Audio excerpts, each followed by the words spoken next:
Entre os efeitos mais importantes que nós vemos percebendo sobre o processo de globalização, temos a formação dos blocos econômicos regionais. Aqui nós temos uma definição simples para que você possa entender o que vem a ser um bloco econômico regional. É uma associação que pode ser política, até porque muitos deles têm tratados, então existem relações geopolíticas, fora as estratégias inerentes à formação de alguns blocos, com parcerias que são formadas não exatamente com o intuito econômico, mas sim com o intuito de ter alcance geopolítico sobre determinadas regiões. Nesse sentido, vale essa classificação dos blocos, sim, como associações políticas. Econômicas, porque é a base da formação dos blocos econômicos, buscarem metas que possam reduzir as barreiras que intercedem ou que interferem nas relações entre os países membros da organização, e alguns deles têm metas sociais. Nesse sentido, principalmente a livre circulação de pessoas tem sido a principal característica dos blocos que procuram esse tipo de fundamento.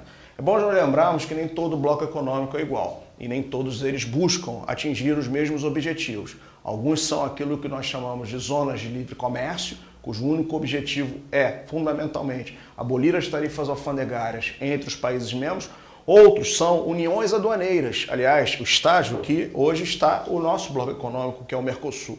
Uma união aduaneira é uma meta de bloco econômico onde os países procuram unificar suas tarifas externas. Estratégia altamente positiva no sentido de fazer com que produtos de países que não fazem parte do bloco sejam barrados ou tenham mais dificuldade de serem vendidos no mercado dessas nações e, ao mesmo tempo, aumentar os laços entre as nações membros do bloco econômico. Alguns países buscam transcender e avançar um pouquinho mais nas suas relações, formar aquilo que nós chamamos de mercado comum. Nesse tipo de relação, lembre-se, os países procuram acabar com todas as outras barreiras que, porventura, não tenham sido resolvidas na zona de livre comércio ou, então, na chamada União Aduaneira. Isso inclui a liberação dos fluxos de capitais, serviços e pessoas, o que hoje em dia, já adiantando, só um bloco econômico tem, que é a União Europeia. E hoje, por falar em União Europeia, ela já chegou a uma etapa mais avançada ainda, que é a chamada União Econômica e Monetária, a etapa que unifica as regras do sistema financeiro, com a criação de um Banco Central único e, ao mesmo tempo, cria a famosa moeda única, que só ela, a União Europeia, por enquanto tem, e mesmo assim não circulando entre todas as nações.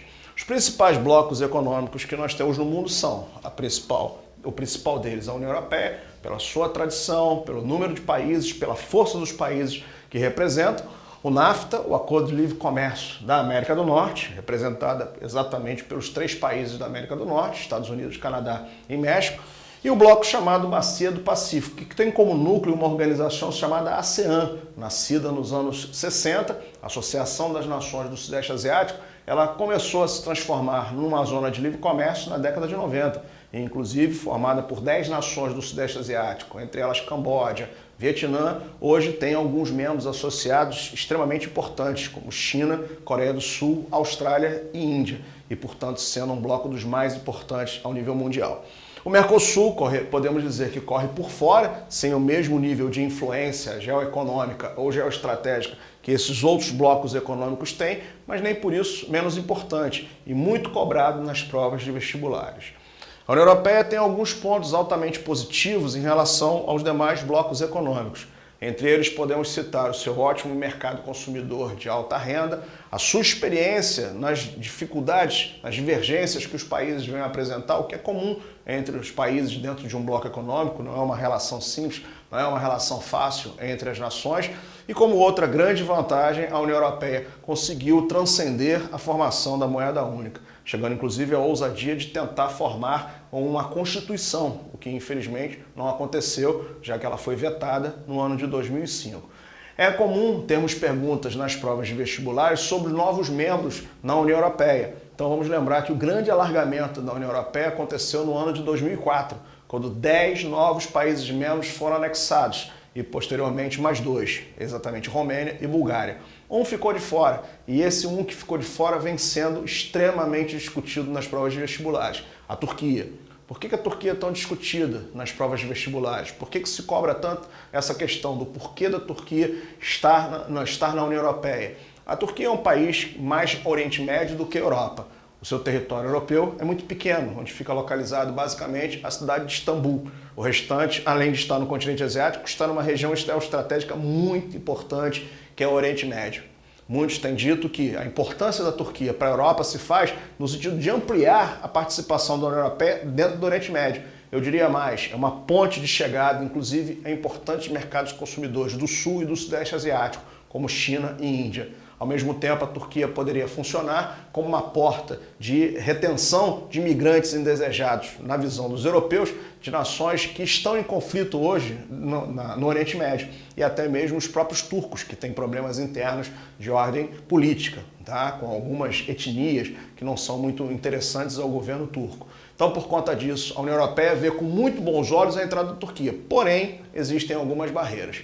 Barreiras de ordem o quê? Econômicas? Não. Barreiras fundamentalmente de ordem política e social. Na área política, alguns problemas de relacionamento entre a Turquia, o governo turco, melhor dizendo, e as etnias minoritárias do país, principalmente os curdos, que são perseguidos e têm problemas seríssimos com o governo turco.